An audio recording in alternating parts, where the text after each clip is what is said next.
हमारी वीडियोस सिर्फ और सिर्फ लिखित मूल महाभारत पर आधारित होती हैं। हम किसी प्रकार का बदलाव नहीं करते। जयद्रथ वध की इस श्रृंखला में अभी तक आपने जाना जयद्रथ को मारने के लिए अर्जुन का शकट गर्भ व्यूह में प्रवेश करना, अलम्बुश और घटोत्कच का भयंकर युद्ध, सात्विकी का व्यूह में अर्जुन की खोज के लिए जाना, भीम का भी अर्जुन और सात्विकी की खोज में व्यूह में प्रवेश करना, भीम का द्रोणाचार्य के रथ को 8 बार फेंकना तथा कर्ण से घनघोर युद्ध होना, अनेक बार कर्ण को रथहीन करने के उपरांत रथहीन हो जाना।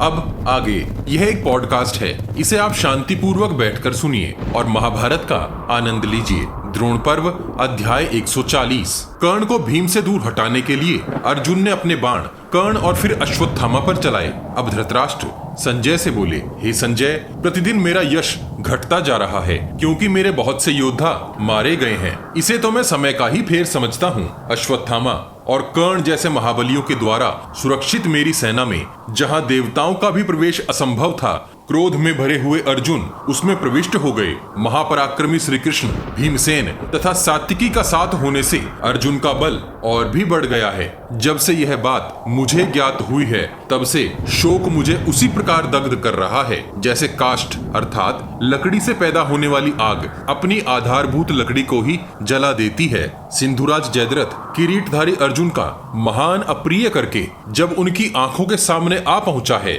तब भला वह कैसे जीवित रह सकता है। हे संजय, मैं अनुमान लगाकर यह स्पष्ट समझ रहा हूँ कि सिंधुराज जयद्रथ अब जीवित नहीं है। फिर भी हे संजय, वह युद्ध जिस प्रकार हुआ था वह सब यथार्थ रूप में तुम मुझे बताओ। धृतराष्ट्र आगे बोले, हे संजय, जैसे हाथी किसी पोखर अर्थात जलाशय में प्रवेश करता है उसी प्रकार उन्होंने अकेले ही कुपित होकर मेरी विशाल सेना को शुद्ध करके बारंबार उसे मथकर उसके भीतर प्रवेश किया था।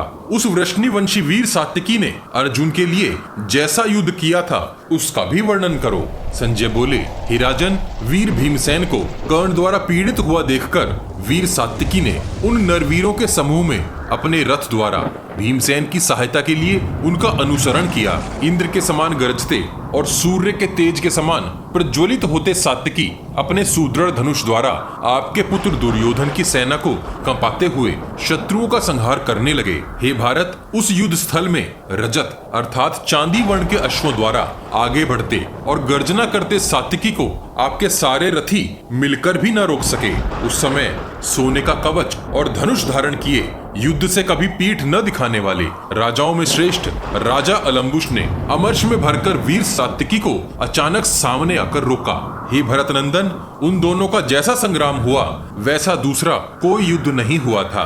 आपके और शत्रु पक्ष के उपस्थित योद्धा युद्ध की शोभा बढ़ाने वाले उन दोनों वीरों को देखते ही रह गए थे।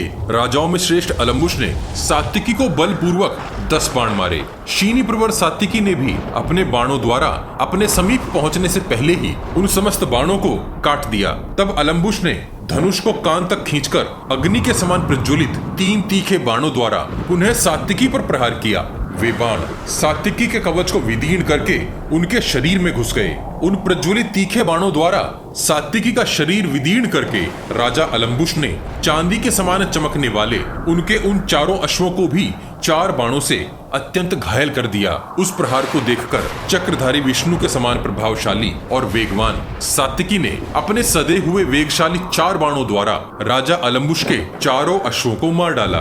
बिना पलक झपकाए ही उनके सारथी का भी मस्तक काटकर भूमि पर गिरा दिया और तुरंत ही कालअग्नि के समान एक तेजस्वी भल्ल द्वारा चंद्रमा के समान कांति से प्रकाशित होने वाले राजा अलम्बुश के कुंडल मंडित मुखमंडल को भी धड़ से काट भूमि पर गिरा दिया। हे राजन, शत्रुओं को मत डालने वाले यदुकुल तिलक वीर सात्विकी ने इस प्रकार अलम्बुश को मारकर आपकी सेना को स्तब्ध कर दिया। फिर उन्होंने अर्जुन का ही अनुसरण किया। उस समय चंद्रमा तथा हिम के समान कांति वाले सिंधु देशीय सुशिक्षित अश्वों जो दृढ़ जाली से आवृत अर्थात ढके थे पुरुष सिंह सात्विकी को जहाँ जहाँ वे जाना चाहते थे वहीं वहीं उन्हें ले जाते थे। जैसे वायु मेघों की घटा को छिन्न भिन्न करती आगे बहती है वैसे ही बारंबार अपने बाणों द्वारा कौरव सेनाओं का संहार करते और शत्रुओं के बीच से विचरते हुए सात्विकी अर्जुन की ओर बढ़ रहे थे। संजय बोले, हे अजमीर वंशी राजन। अजमीर भरत वंश के एक राजा थे। सात्विकी को वहां आया हुआ देख आपके पुत्र दुशासन को अगुवा बनाकर आपके बहुत से पुत्र तथा अन्य योद्धा शीघ्रता पूर्वक एक साथ उन पर टूट पड़े। उन सब ने युद्ध स्थल में सात्विकी को चारों ओर से घेरकर उन पर प्रहार करना आरंभ कर दिया। सात्वत वीर सात्विकी ने भी अपने बाण समूहों से उन सबको आगे बढ़ने से रोक दिया। हे राजन, उन सबको रोककर शत्रुघाती सात्विकी ने तुरंत ही अपने धनुष से अग्नि के समान तेजस्वी बाणों को छोड़कर दुशासन के अश्वों को मार डाला। उस समय श्री कृष्ण और अर्जुन वीर सात्विकी को उस युद्ध भूमि में उपस्थित देख बड़े प्रसन्न हुए थे।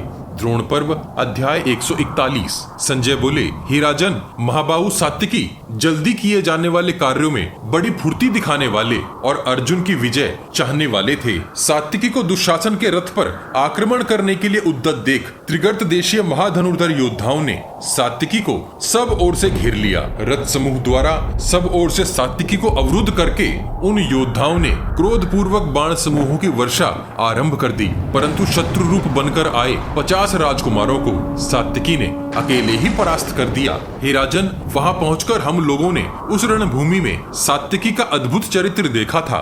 वे इतनी फुर्ती से इधर उधर जाते थे कि वे पश्चिम दिशा में दिखकर तुरंत ही पूर्व दिशा में भी उपस्थित दिखाई देते थे। शत्रुवीर सात्विकी उत्तर, दक्षिण, पूर्व और पश्चिम तथा कोणवृत्ति दिशाओं में भी नाचते हुए से इस प्रकार विचर रहे थे मानो वो एक नहीं अनेक अनेक रथों पर सवार हों। सात्विकी के उस चरित्र को देखकर त्रिगर्त देशीय योद्धा अपने प्रिय जनों के लिए शोक करते हुए पीछे हट गए। तदनंतर वहां दूसरे शूरसेन देशीय योद्धाओं ने अपने बाण समूह द्वारा सात्विकी को उसी प्रकार रोका जैसे कोई महावत मतवाले हाथी को अंकुशों द्वारा रोकता है। तब श्रेष्ठ आत्मा और शक्ति के स्वामी सात्विकी ने उन शूरसेन देशीय योद्धाओं के साथ युद्ध करके 2 ही घड़ी में उन्हें हरा दिया। उन्हें हराकर फिर सात्विकी कलिंग देशीय सैनिकों के साथ युद्ध करने लगे। कलिंगों की उस दुर्जय सेना को लांघकर महाबाहु सात्विकी कुंती कुमार अर्जुन के निकट जा पहुंचे। जिस प्रकार अगाध जल में तैरता और थका हुआ कोई पुरुष भूमि देखकर दम लेता है, उसी प्रकार अर्जुन को अपने समीप देखकर सात्विकी ने शांति पाई। सात्विकी को आते देख श्री कृष्ण ने अर्जुन से कहा, हे पार्थ, उधर देखो, तुम्हारे पीछे चलने वाला, तुम्हारा अनुसरण करने वाला तथा तुम्हारा प्रिय शिष्य और सखा सात्विकी इधर ही आ रहा है। इस पुरुष सिंह ने मात्र तुम्हारी अवस्था जानने की इच्छा से इन समस्त योद्धाओं को तिनकों के समान परास्त कर दिया है। हे किरीटधारी अर्जुन, यह सात्विकी कौरव योद्धाओं में घोर उपद्रव मचाकर तथा द्रोणाचार्य और भोजवंशी कृतवर्मा का भी तिरस्कार करके तुम्हारे पास आ रहा है। हे कुंती कुमार, अपने बाहुबल का आश्रय लेकर कौरव सेना को विदीर्ण करके धर्मराज का भेजा हुआ यह सात्विकी यहाँ आ रहा है। कौरव सेना में इसकी समता करने वाला अर्थात इसके जैसा एक भी योद्धा नहीं है। यह सात्विकी रणभूमि में भाइयों सहित दुर्योधन को जीतकर और जलसंग जैसे वीर का वध करके शीघ्रता से यहाँ आ रहा है। रक्त की नदी बहाकर और कौरव सैनिकों को तिनकों के समान भस्म करता यह सात्विकी इधर ही आ रहा है। तब हर्ष और चिंता से भरकर अर्जुन ने श्री कृष्ण से कहा, हे केशव, सात्विकी का इस प्रकार यहाँ आना मुझे प्रिय नहीं लग रहा। हे केशव, पता नहीं इसके पीछे से धर्मराज का वहाँ क्या हाल है। सात्विकी से रहित होकर वे अब जीवित हैं भी या नहीं। हे महाबाहु, सात्विकी को तो वहाँ उन्हीं की रक्षा करनी चाहिए थी। हे केशव, उन्हें छोड़कर भला ये मेरे पीछे कैसे चला आया।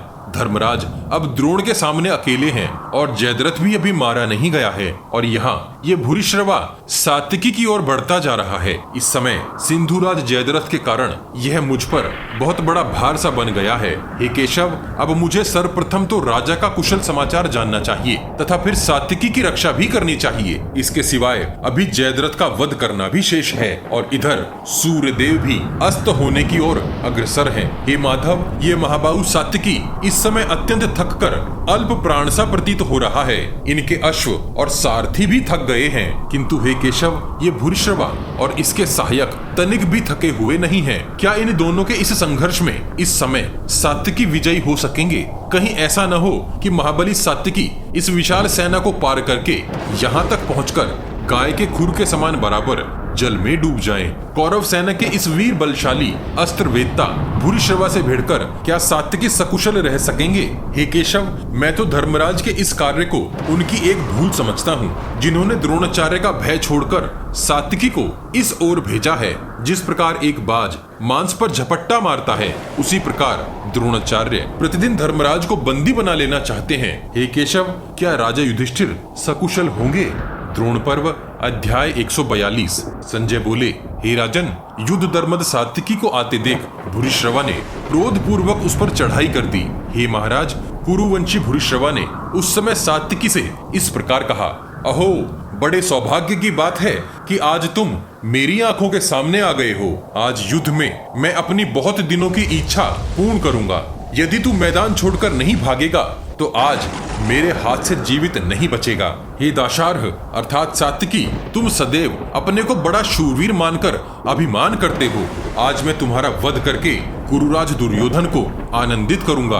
आज युद्ध में वीर श्रेष्ठ श्री कृष्ण और अर्जुन दोनों ही तुम्हें मेरे बाणों से भस्म हुआ जानकर पृथ्वी पर पड़ा देखेंगे। धर्मराज युधिष्ठिर, जिन्होंने तुझे इस सेना में घुसा दिया है, वह तुझे मरा हुआ देखकर अत्यंत लज्जित हो जाएंगे। जब तू लहूलुहान हो मारा जाकर भूमि पर गिरेगा, तब अर्जुन मेरे पराक्रम को जानेगा। जिस प्रकार पूर्व काल में देवासुर संग्राम में इंद्र राजा बलि से युद्ध करने के लिए लालायित थे, उसी प्रकार मैं तेरे साथ युद्ध करने के लिए बहुत दिनों से उत्सुक हूँ। हे सात्वत, आज मैं तुझे अत्यंत घोर युद्ध का अवसर दूंगा। इससे तू मेरे बल, पराक्रम और पुरुषार्थ को भली प्रकार जान सकेगा। जैसे पूर्व काल में श्री राम के भाई लक्ष्मण के द्वारा युद्ध में रावण पुत्र इंद्रजीत मारा गया था, उसी प्रकार इस रणभूमि में मेरे द्वारा मारे जाकर तू आज यमलोक की ओर प्रस्थान कर जाएगा। आज तुम्हारे मारे जाने पर श्री कृष्ण, अर्जुन और धर्मराज युधिष्ठिर निरुत्साहित होकर युद्ध छोड़ देंगे, इसमें संशय नहीं है। आज अपने तीखे बाणों से तुम्हारी भली प्रकार पूजा करके अर्थात मारकर मैं उन वीरों की स्त्रियों को आनंदित करूंगा जिन्हें रणभूमि में तुमने मार डाला है। जैसे कोई शूद्र मृग सिंह की दृष्टि में पड़कर जीवित नहीं रह सकता, उसी प्रकार मेरी आंखों के सामने आकर अब तू भी जीवित नहीं छूट सकेगा। संजय बोले, हे राजन, युयुधान ने भूरिश्रवा की यह बात सुनकर हंसते हुए से यह उत्तर दिया, हे कुरुकुल वीर, युद्ध में मुझे कभी किसी से भय नहीं होता है तथा मुझे केवल बातें बनाकर डराया भी नहीं जा सकता। संग्राम में मुझे शस्त्रहीन करने वाला ही मेरा वध कर सकता है। जो युद्ध में मुझे मार सकता है, वह तो सदैव सर्वत्र अपने शत्रुओं का वध कर सकता है। यहाँ व्यर्थ की बहुत सी बातें करने से भला क्या लाभ? जो तूने कहा है उसे करके दिखा। हे वीर, मुझे तुम्हारी यह गर्जना सुनकर बहुत हंसी आती है। हे कौरव, इस लोक में मेरी भी तुम्हारे साथ युद्ध करने की बहुत दिनों से अभिलाषा थी, वह आज पूरी हो जाएगी। तुमसे युद्ध की अभिलाषा रखने वाली मेरी बुद्धि मुझे अब जल्दी युद्ध करने के लिए विवश सी कर रही है। हे पुरुषाधम अर्थात अधम या नीच पुरुष, आज तुम्हारा वध किए बिना मैं पीछे नहीं हटूंगा।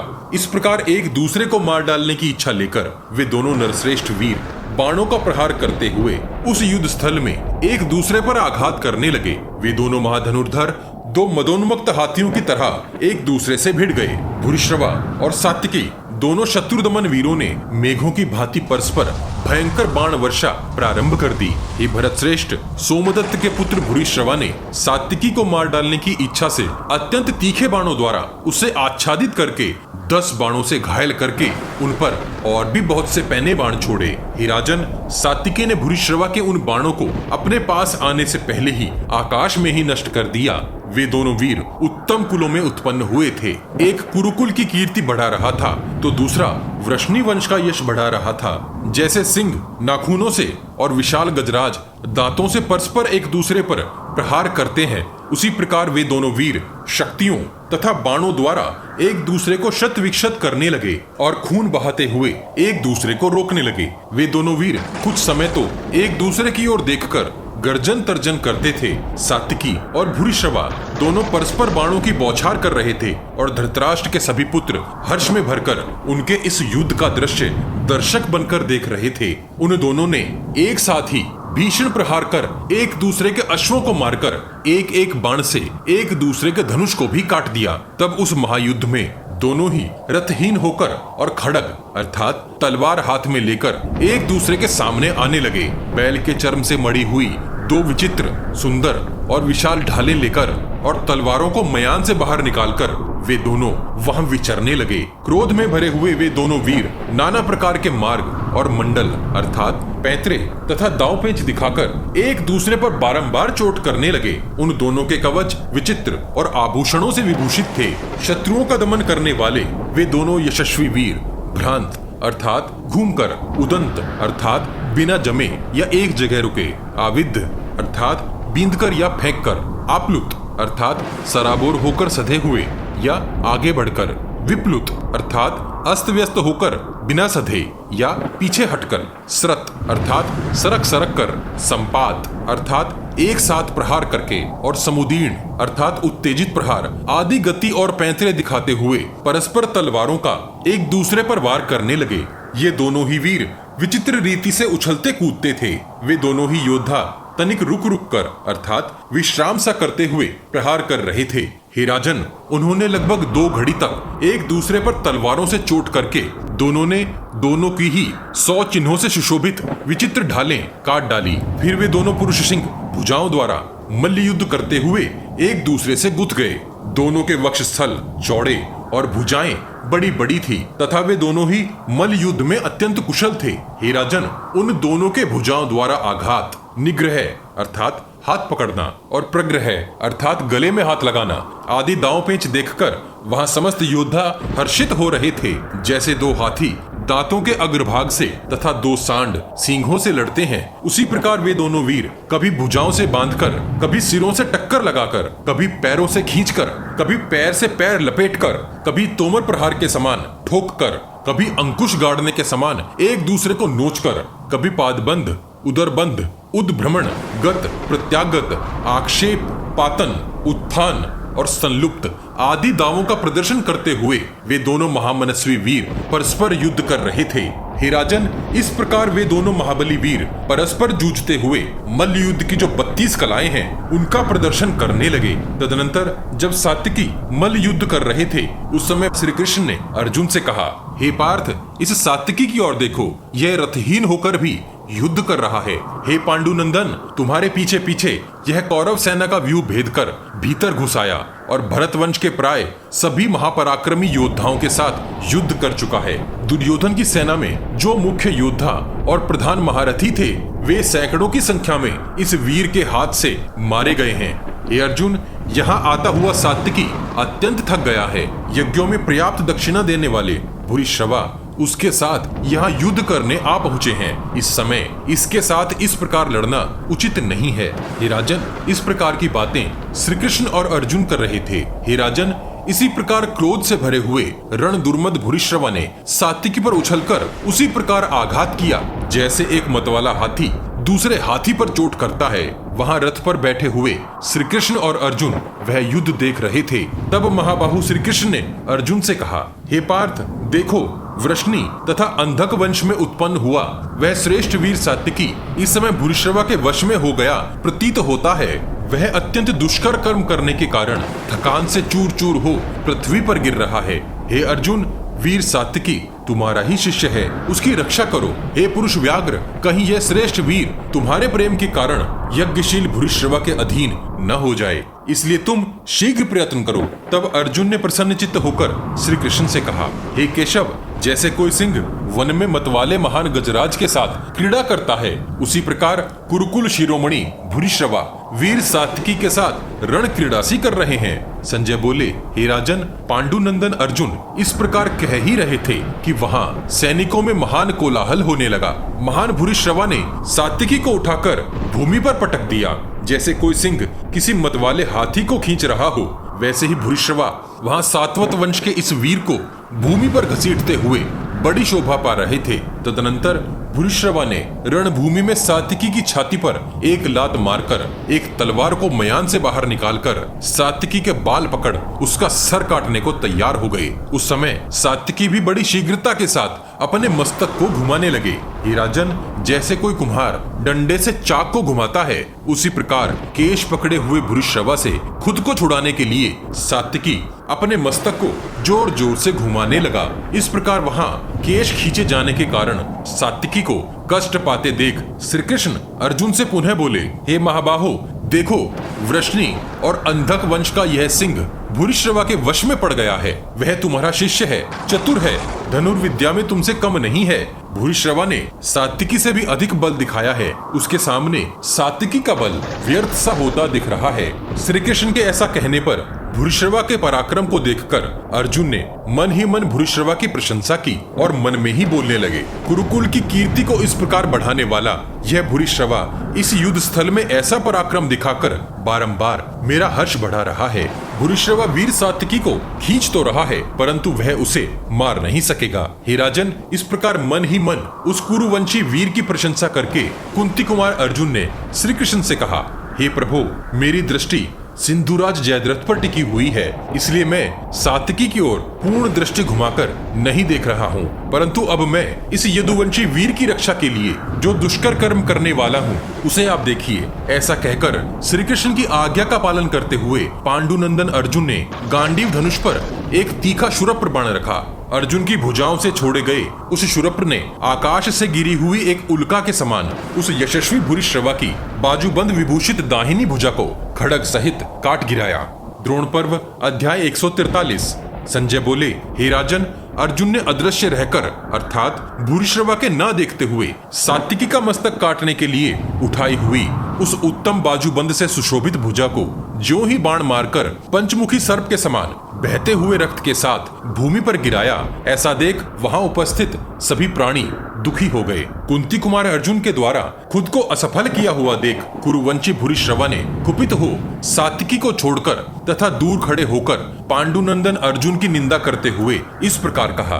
भूरिश्रवा बोले, हे कुंती कुमार, तुमने तो यह बड़ा क्रूर तथा कठोर कर्म किया है। मैं तुझे देख नहीं रहा था और दूसरे से युद्ध करने में लगा था।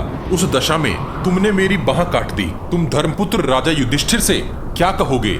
यही ना कि भूरिश्रवा सात्विकी से युद्ध में लगा था और मैंने उसी दशा में उसे युद्ध में मार डाला।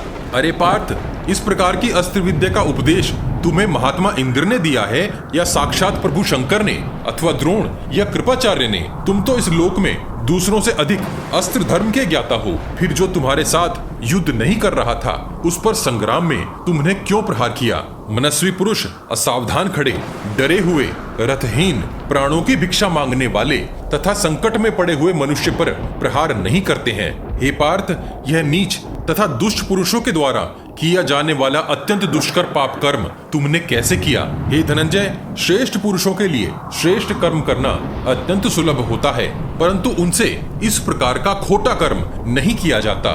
उत्तम पुरुष के लिए नीच कर्म का आचरण अत्यंत दुष्कर होता है। हे नरव्याघ्र, मनुष्य जहाँ जहाँ जिन जिन लोगों के बीच रहता है उसमें शीघ्र ही उन लोगों का स्वभाव आने लगता है।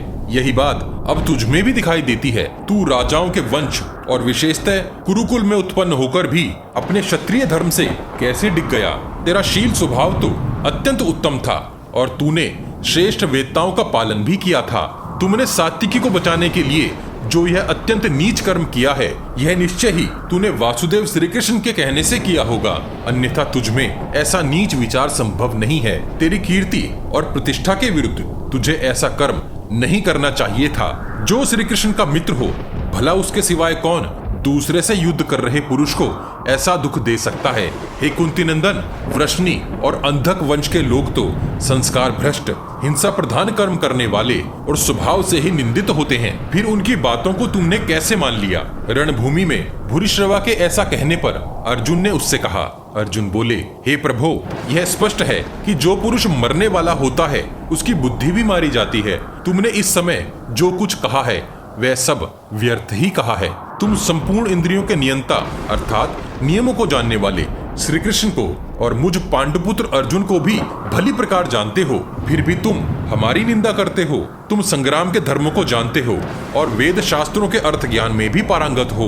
मैं किसी प्रकार अधर्म नहीं कर सकता, यह जानते हुए भी तुम मेरे विषय में मोहित हो रहे हो। युद्ध करने वाले क्षत्रिय अपने अपने भाई, पिता पुत्र, सगे संबंधी, बंधु बांधवों, समान अवस्था वाले साथी और मित्रों से घिरकर शत्रुओं के साथ युद्ध करते हैं, वे सब लोग उस प्रधान योद्धा के बाहुबल पर ही आश्रित होते हैं। सात्विकी मेरा शिष्य और सुखप्रद संबंधी है। वह मेरे ही लिए अपने दुस्तेज प्राणों अर्थात जिसे छोड़ना दुष्कर हो का मोह छोड़कर युद्ध कर रहा है। रण दुर्मद सात्विकी इस युद्ध स्थल में मेरी दाहिनी भुजा के समान है। उसे तुम्हारे द्वारा कष्ट पाते देख मैं कैसे उसकी रक्षा न करूं?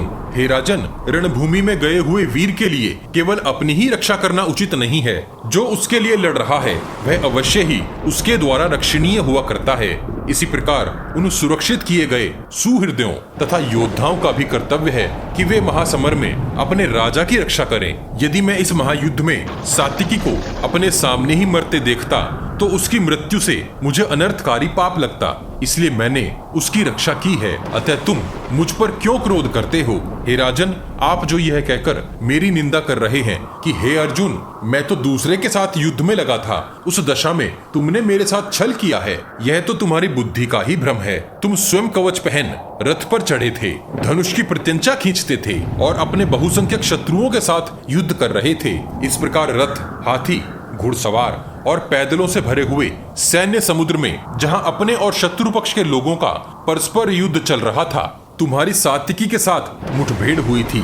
जैसा युद्ध यहाँ हो रहा है, ऐसे तुमुल युद्ध में किसी भी एक योद्धा का एक ही योद्धा के साथ संग्राम भला कैसे समझा जा सकता है? सात्विकी बहुत से योद्धाओं के साथ युद्ध करके कितने ही महारथियों को पराजित करने के बाद थक गया है। उसके अश्व भी परिश्रम से चूर चूर हो रहे थे और वह अस्त्र शस्त्रों से पीड़ित हो अपने मन को संयमित नहीं रख पा रहा था। ऐसी अवस्था में महारथी सात्विकी को जीतकर तुम यह समझने लगे कि मैं सात्विकी से बड़ा वीर हो गया हूँ और वह मेरे पराक्रम से वश में आ गया है। क्या इसे तुम अपना बड़प्पन समझते हो? इसीलिए तुम युद्ध स्थल में तलवार से उसका सर काट लेना चाहते थे। सात्विकी को वैसे संकट में देखकर मेरे पक्ष का भला कौन सा वीर इसे सहन कर सकेगा? तुम स्वयं अपनी ही निंदा करो जो कि अपनी भी रक्षा तक नहीं कर सका।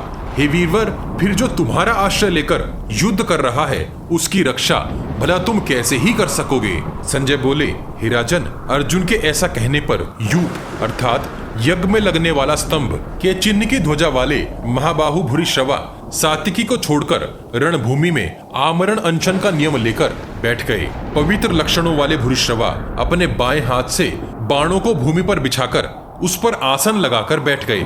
ब्रह्मलोक में जाने की इच्छा से प्राणायाम के द्वारा प्राणों को प्राणों में ही होम अर्थात लीन करने लगे। नेत्रों को सूर्य में अर्थात भ्रकुटियों के मध्य त्रिनेत्र के स्थान पर उत्पन्न होने वाले पवित्र प्रकाश में और मन को निर्मल जल में समाहित करके अर्थात नितांत पवित्र और शांत करके जिसमें कोई हलचल न हो रही हो और पर ब्रह्म का चिंतन करते हुए एक योग युक्त मुनि के समान हो गए। ऐसा होता देख कौरव सेना के सभी योद्धा श्री कृष्ण और अर्जुन की निंदा कर नरश्रेष्ठ भूरिश्रवा की प्रशंसा करने लगे।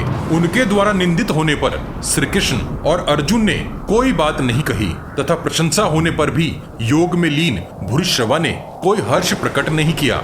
हे राजन, आपके पुत्र जब भूरिश्रवा की ही भांति उन दोनों को निंदा भरी बातें कहे ही जा रहे थे, तब अर्जुन उनके कथन को मन ही मन सहन न कर सके। किंतु हे भरत नंदन, पांडुपुत्र अर्जुन के मन में तनिक भी क्रोध उत्पन्न नहीं हुआ। उन्होंने पूर्व काल की बातें याद दिलाते हुए तथा कौरवों पर आक्षेप करते हुए इस प्रकार कहा, सब राजे मेरे इस महान व्रत को भली प्रकार जानते हैं कि यदि मेरा कोई आत्मीयजन मेरे बाणों की पहुंच के भीतर होगा, वह किसी शत्रु के द्वारा मारा नहीं जा सकता। यूप ध्वज वाले भूरिश्रवा, इस बात को जानते बूझते हुए आपको मेरी निंदा नहीं करनी चाहिए। धर्म के स्वरूप को जाने बिना किसी दूसरे की निंदा करना उचित नहीं है। आप तलवार हाथ में लेकर रणभूमि में वृष्णिवीर सात्विकी का वध करना चाहते थे। उस दशा में मैंने जो आपकी बाह काट डाली है वह आश्रित रक्षा रूप के कारण धर्म निंदित नहीं है। हे वीरवर, बालक अभिमन्यु शस्त्र कवच और रथ से हीन हो चुका था। उस दशा में जो उसका वध किया गया था उसकी भला कौन धार्मिक पुरुष प्रशंसा कर सकता है? मेरा यह दृढ़ निश्चय है कि मुझे प्राण संकट में दिखाई देने पर अपने आत्मीय जनों की रक्षा अवश्य करनी चाहिए, विशेषकर उन वीरों की जो मेरी आंखों के सामने मारे जा रहे हों। संजय बोले, हे राजन, फिर बहुत से भिन्न भिन्न बातें सोचकर अर्जुन दया से द्रवित और शोक से पीड़ित हो उठे। और कुरुवंशी भूरिश्रवा से इस प्रकार बोले। अर्जुन ने कहा, उस क्षत्रिय धर्म को धिक्कार है जहां दूसरों को शरण देने वाले आप जैसा महावीर शरणागत वत्सल नरेश ऐसी अवस्था में जा पहुंचा है। अर्जुन आगे बोले, हे शल के बड़े भाई भूरिश्रवा जी, धर्मराज युधिष्ठिर, महाबली भीमसेन, नकुल तथा सहदेव पर जैसा आपका प्रेम है वैसा ही प्रेम मेरा भी आप पर है। यदि पहले से प्रतिज्ञा न की गई होती तो संसार में मेरे जैसा कौन श्रेष्ठ पुरुष आप जैसे गुरुजन पर ऐसा प्रहार कर सकता था। ध्यान रहे, यहाँ कही गई कुछ पंक्तियां अलग अलग संस्करणों में अलग अलग ढंग से वर्णित हैं, किंतु उनका मर्म एक जैसा ही है। अर्जुन के ऐसा कहने पर भूरिश्रवा ने अपने मस्तक से भूमि का स्पर्श किया, बाएं हाथ से अपना दाहिना हाथ उठाकर अर्जुन की ओर फेंक दिया, अर्थात उन्हें समर्पित कर दिया। हे राजन, पार्थ की ऐसी बातें सुनकर यूप चिन्हित ध्वजा वाले महातेजस्वी भूरिश्रवा नीचे मुख किए चुपचाप बैठे रहे। संजय बोले, हे राजन, भूरिश्रवा के छोड़ देने पर शीनी पौत्र सात्यकी उठकर खड़े हो गए। उन्होंने एक तलवार हाथ में लेकर महामना भूरिश्रवा का सिर काटने का निश्चय किया। शल के बड़े भाई तथा प्रचुर दक्षिणा देने वाले भूरिश्रवा सर्वथा निष्पाप थे। पांडुपुत्र अर्जुन ने उनकी बाह काटकर उनका वधशाही कर दिया था, इसलिए वे आमरण अनशन का निश्चय लेकर ध्यान आदि अन्य उत्तम कर्मों में आसक्त हो गए थे। उस अवस्था में सात्विकी ने सूंड कटे हाथी के समान बैठे हुए भूरिश्रवा को मार डालने की इच्छा की। उस समय समस्त सेना के लोग चिल्ला चिल्ला कर सात्विकी की निंदा कर रहे थे, परंतु सात्विकी की मनोदशा उस समय बहुत बुरी थी। श्री कृष्ण तथा महात्मा अर्जुन भी उन्हें रोक रहे थे। भीमसेन, चक्ररक्षक युधामन्यु और उत्तम औजा, अश्वत्थामा, कृपाचार्य, कर्ण, वृषसेन तथा जयद्रथ भी उन्हें मना कर रहे थे, किंतु समस्त शत्रुओं और सुहृदयों के चीखने चिल्लाने पर भी सात्विकी ने उस व्रतधारी भूरिश्रवा का वध कर ही डाला। रणभूमि में आमरण उपवास का व्रत लेकर बैठे उन भूरिश्रवा पर सात्विकी ने खड्ग का एक शक्तिशाली प्रहार किया और उनका मस्तक कटकर भूमि पर जा गिरा। अर्जुन ने पहले ही जिन्हें मार डाला था, उन कुरुश्रेष्ठ भूरिश्रवा का सात्विकी ने जो वध किया, उनके उस कर्म की वहां उपस्थित सैनिकों ने कोई अभिनंदन नहीं अपितु निंदा ही की। इंद्र के समान पराक्रमी भूरिश्रवा को मारा गया देख सिद्ध, चारण, मनुष्य और देवताओं ने उनका गुणगान किया, क्योंकि वे भूरिश्रवा के वहां किए गए कर्मों से आश्चर्यचकित हो रहे थे। आपके सैनिकों ने सात्विकी के पक्ष और विपक्ष में बहुत सी बातें कही और अंत में वे इस प्रकार बोले, इसमें सात्विकी का कोई अपराध नहीं है, होनी ऐसी ही थी, इसलिए हमें क्रोध नहीं करना चाहिए, क्योंकि क्रोध ही मनुष्यों के दुख का कारण होता है। वीर सात्विकी के द्वारा ही भूरिश्रवा मारे जाने वाले थे। विधाता ने युद्ध स्थल में सात्विकी को ही उनकी मृत्यु के लिए निश्चित कर दिया था, इसलिए अब इसमें और अधिक विचार नहीं किया जाना चाहिए। सात्विकी बोले, धर्म का चोला पहनकर खड़े हुए अधर्म परायण पापात्माओं, इस समय तुम मुझे धर्म की बातें सुनाते हुए जो बारंबार कह रहे हो कि न मारो न मारो, इस प्रकार भूरिश्रवा का वध उचित नहीं है। जब तुम लोगों ने सुभद्रा के बालक पुत्र अभिमन्यु को युद्ध में शस्त्रहीन करके मार डाला था, उस समय तुम्हारा धर्म कहाँ चला गया था रे पापियों? मैंने तो पहले ही यह प्रतिज्ञा कर रखी थी कि जिसके द्वारा कभी भी मेरा तिरस्कार हो जाएगा अथवा जो संग्राम भूमि में मुझे पराजित कर रोष पूर्वक मुझे लात मारेगा, फिर चाहे वह शत्रु मुनियों के समान मौन व्रत लेकर ही क्यों ना बैठा हो, मेरे हाथों उसका वध अवश्य होगा। मेरी बाहों में बल उपस्थित है और मैं अपने ऊपर किए गए आघात का बदला लेने की निरंतर चेष्टा कर रहा हूँ, परंतु फिर भी यदि तुम आंखें होते हुए भी मुझे मरा ही जान रहे हो तो यह तुम्हारी बुद्धि की लघुता का ही परिचायक है। हे कुरुश्रेष्ठ वीरों, मैंने तो भूरिश्रवा का वध करके अपना बदला चुकाया है, जो सर्वथा उचित है। पार्थ ने अपनी प्रतिज्ञा की रक्षा करते हुए जो मुझे संकट में देखकर भूरिश्रवा की तलवार सहित बाह काट डाली, इससे तो मैं भूरिश्रवा को मारने के यश से वंचित ही रह गया हूँ। जो होना होता है उसके अनुकूल ही दैव अर्थात भाग्य काम करता है। इसी के अनुसार इस संग्राम में भूरिश्रवा मारे गए हैं। इसमें अधर्मपूर्ण चेष्टा भला क्या है? महर्षि वाल्मीकि ने पूर्व काल में ही इस पृथ्वी पर एक श्लोक कह सुनाया है कि मनुष्य को सदैव ऐसा कर्म करना चाहिए जो शत्रुओं को कष्ट देने वाला हो और उन पर विजय पाने वाला हो। संजय बोले, हे महाराज, सात्विकी के ऐसा कहने पर समस्त कौरव उसके उत्तर में कुछ भी न कह सके। वे मन ही मन उसकी प्रशंसा भी करने लगे। परंतु बड़े बड़े यज्ञों में मंत्रयुक्त अभिषेक से जो पवित्र हो चुके थे, यज्ञों में स्वर्ण मुद्राओं की दक्षिणा देते थे, जिनका यश सर्वत्र फैला हुआ था और जो वनवासी मुनि के समान वहां बैठे हुए थे, उन भूरिश्रवा के वध का किसी ने भी अभिनंदन नहीं किया। वर देने वाले भूरिश्रवा के श्याम केशों से अलंकृत तथा कबूतर के समान लाल नेत्रों वाला वह कटा हुआ मस्तक वहां ऐसा जान पड़ता था मानो अश्वमेघ यज्ञ के मध्य किसी उत्तम अश्व का कटा हुआ मस्तक अग्निकुंड के भीतर रखा हुआ हो। वर देने तथा वर पाने के योग्य भूरिश्रवा ने उस महायुद्ध में शस्त्र के तेज प्रहार से पवित्र हो अपने उत्तम शरीर का परित्याग कर अपने उत्कृष्ट कर्म के द्वारा पृथ्वी और आकाश को लांघकर उधर्व लोक की ओर प्रस्थान किया। द्रोण पर्व का 143वां अध्याय यहीं समाप्त होता है। अगले भाग में जानेंगे कि आखिर सात्विकी और भूरिश्रवा की उत्पत्ति किस प्रकार हुई तथा उनके बीच इस वैर का कौन सा विचित्र कारण था तथा अब किस प्रकार अर्जुन, भीमसेन और सात्विकी ने जयद्रथ की ओर आक्रमण किया तथा किस प्रकार कर्ण और अर्जुन के बीच एक और युद्ध हुआ। इस विशाल ग्रंथ महाभारत को शीघ्रता से समेटने के लिए हम ग्राफिक्स के साथ पॉडकास्ट का सहारा भी ले रहे हैं ताकि आप तक कुछ जल्दी से महाभारत का सही रूप पहुंचाया जा सके। आपको हमारा प्रयास कैसा लग रहा है, कृपया कमेंट बॉक्स में कमेंट करके हमें जरूर बताइए। जयद्रथ वध की श्रृंखला के पिछले सभी भाग आपको हमारे चैनल के पेज पर और इस वीडियो के डिस्क्रिप्शन बॉक्स में भी मिल जाएंगे। हम हर सीरीज की एक प्लेलिस्ट भी बनाते हैं। उम्मीद है आप हमारी वीडियोस अपने उन दोस्तों को शेयर जरूर करते होंगे जो महाभारत का सही रूप समझना और जानना चाहते हैं। आपके हर शेयर से हमारा मनोबल बढ़ता है। अपने प्रियजनों तक यह ज्ञान पहुंचाने के लिए वॉच गॉड चैनल को सब्सक्राइब और शेयर करना मत भूलिए। सब्सक्राइब बटन के बगल में बनी छोटी सी घंटी भी बजा दीजिए। जय श्री कृष्ण। हर हर महादेव।